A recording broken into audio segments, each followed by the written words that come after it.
Hey, physics. So y'all have to, excuse me, y'all have to make some graphs for your next lab, conservation of momentum. And there was another video that explains it for like the AP and how they're gonna do it. But I'm gonna give you a little, or this way, yeah. I'm snacking. Also, I'm sorry, I'm hungry. Um,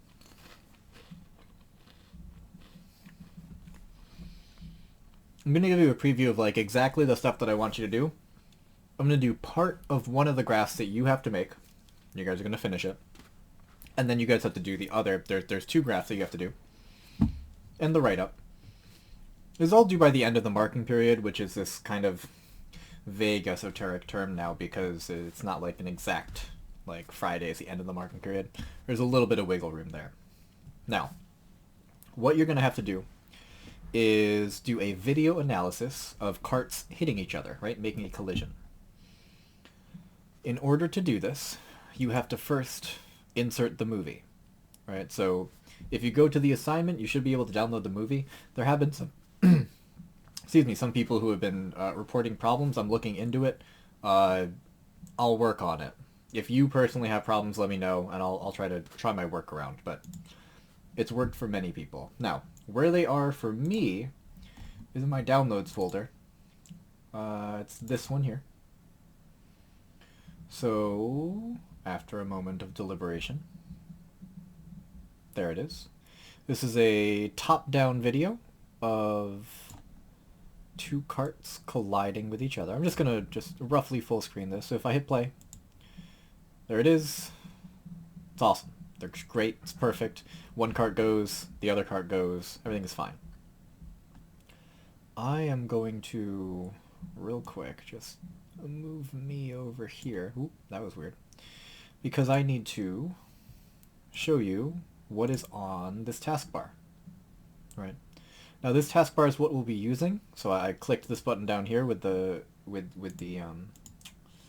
little dots that are tracking something. I probably have to go back to near the beginning of the video. And what I'm going to do, right, first, let's say that we're going right to the very beginning of the video. First thing I want to do is set an origin. If you look over there now, right, mousing over this, it says set origin. I'm just going to set the origin. I'll set the origin where this cart is about to strike the other cart. All right. Now, this is a perfect horizontal XY thing. You should notice that it's just the tiniest bit crooked, right? The track itself is the tiniest bit crooked. If you want to fix it, this dot in the middle of the screen, you can take it and shift it so that it better represents the slight tilt of the track. And I'm going to do that. Right. You don't have to. It shouldn't throw your data off a ton if you don't. But the option is there. You can make this as accurate as you can. Right. Second thing that I have to do is set a scale. So I need a sense of scale. Right. You should notice that there's like a yellow measuring tape here on the track. If I click and drag now, so I've hit the set scale button. I'm going to click and drag from one side of the yellow tape all the way to the other side. I happen to know that that distance is not 1 meter, it's actually 1.2 meters. So I know it, and now LoggerPro knows it, so it will calculate all the distances based on that being 1.2 meters.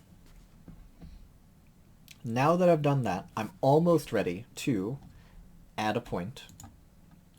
What I want to do is make sure that this cart is moving on its own. I don't want to be affecting this cart.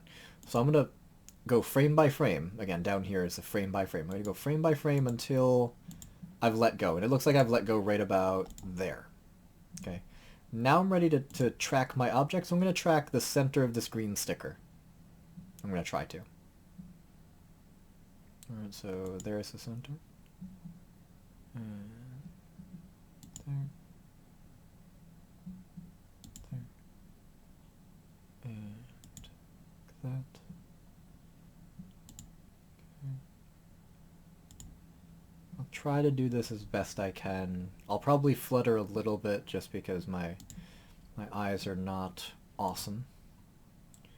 And the sticker is a little blurry. like I said, I'm gonna try to capture about the center of that sticker each time. I am fluttering a little bit up and down, but the left-right seems to be pretty consistent, so we're gonna run with it. All right, and there it is, and we've hit our second object. So at this point, I can stop tracking my first object. All right. The reason I can stop tracking my first object is because, oh man, I was so close to turning off all of my notifications, and now I'm going to totally turn off my notifications. Sorry about that, kids. Okay. Ooh. Okay. The reason I can stop tracking it is because if I actually play the movie, it stops moving. So there's nothing else interesting that this cart is going to do. So I'm actually going to back up to right before we hit the second cart. So right here the cart is still, and I can tell because the sticker is very easy to read. And the next frame it's a little blurry. So I'm going to start tracking this object, but I need to make sure that I've designated it as a new object. In order to do that, I'm going to go back over to my sidebar.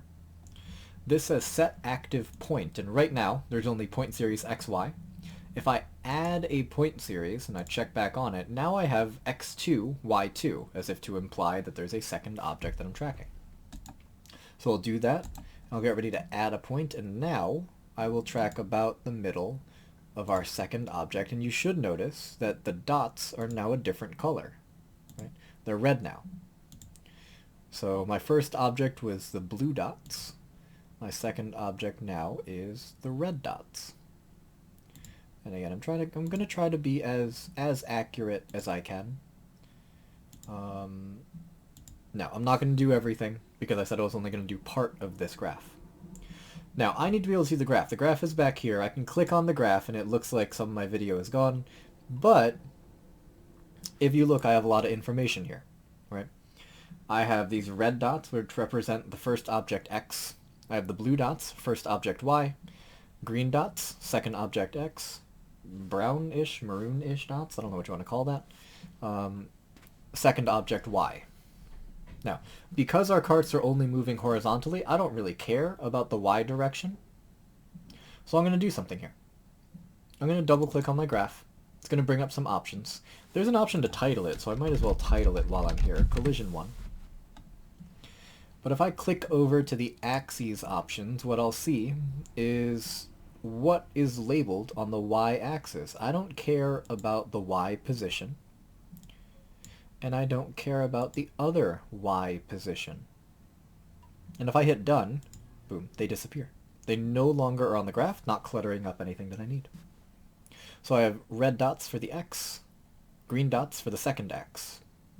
Now, I need to compare momentum. That was the goal, is determine whether conservation of momentum applies in two collisions. This is collision 1, you'll see collision 2.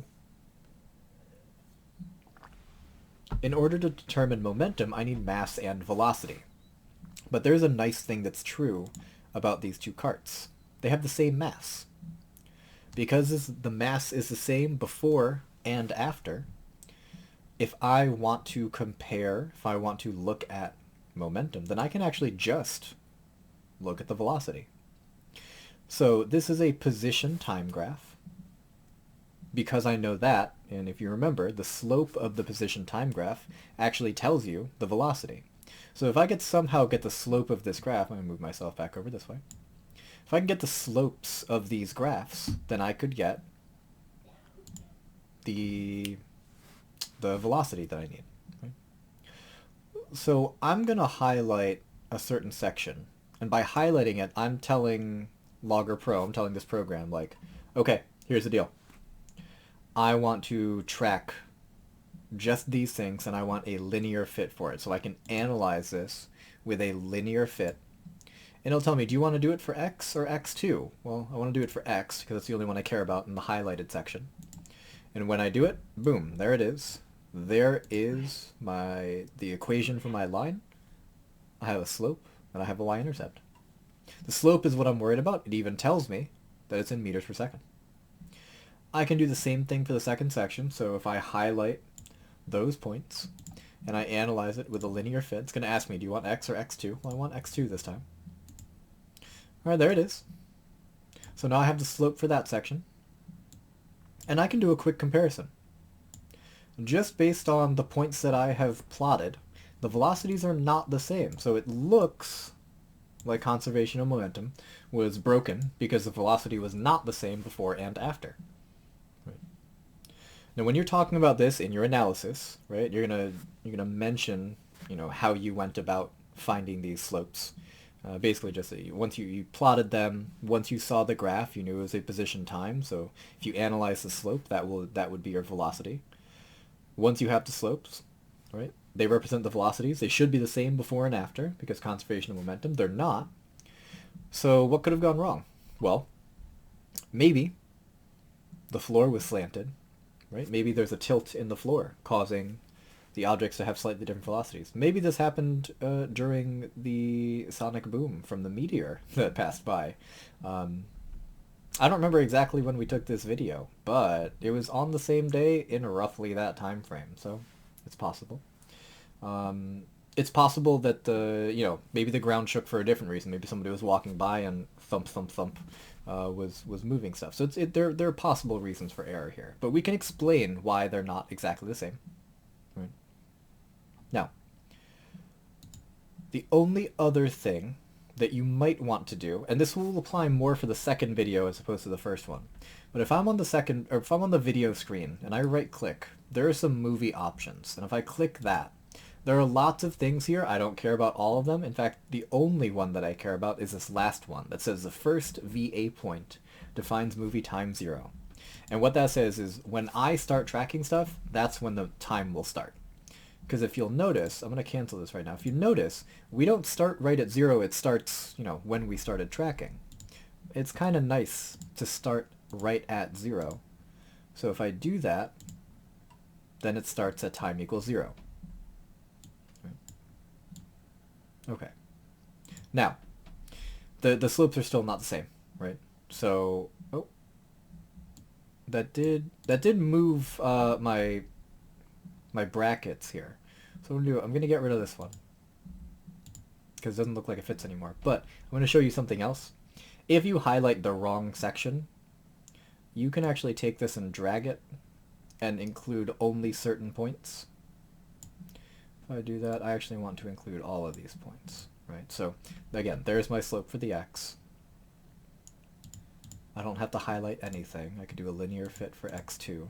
There's my slope for x2, right? And again, they're still not the same.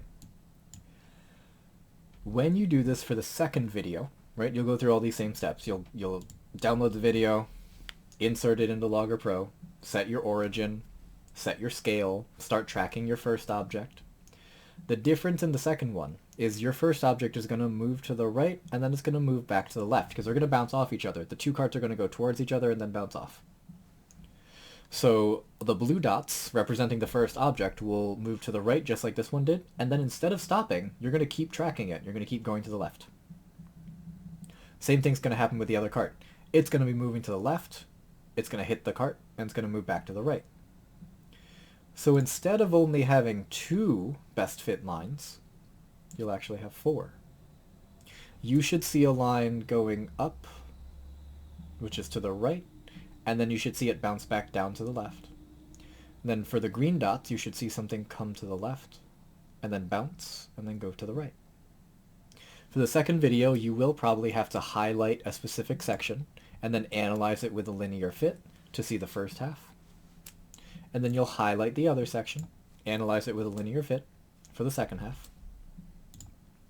When you do the comparison for the second one, you'll have to compare the before, the combined before, with the combined after. All right? Now, all of this stuff are things that we're going to be using a little more as we keep going through labs. We're going to do some more labs, and a lot of it will just be a video analysis of things that will take place in class. All right? Hopefully you guys got a feel for this. If you still have questions, if you get a little confused or stuck, or something doesn't quite jive, it doesn't really make sense, send me an email. these graphs are things that you will just attach, you'll submit pictures of, right? You can screenshot. You know, it's the Windows key and the print screen button on a Windows computer. It's the Apple Shift 3 to screenshot something on a Mac. But you can screenshot that, take a picture of it, and upload that with your lab. So you'll have your lab write up and the two graphs to upload for the assignment. Again, I really want it for the end of the marking period. So if things end up happening and you need a little more time, let me know. But I'd like it for the end of the marking period. Really, like sometime Saturday is probably fine. Honestly, Saturday is probably fine. If you do have questions, send me an email. I'll try my best to respond. But check this video out. Talk to some people because I know that in class I talked about how to go through this. All right. That's it, kids. Make sure this lab gets in. I want to have this grade on this marking period. All right. I will see y'all soon. Take care of yourselves.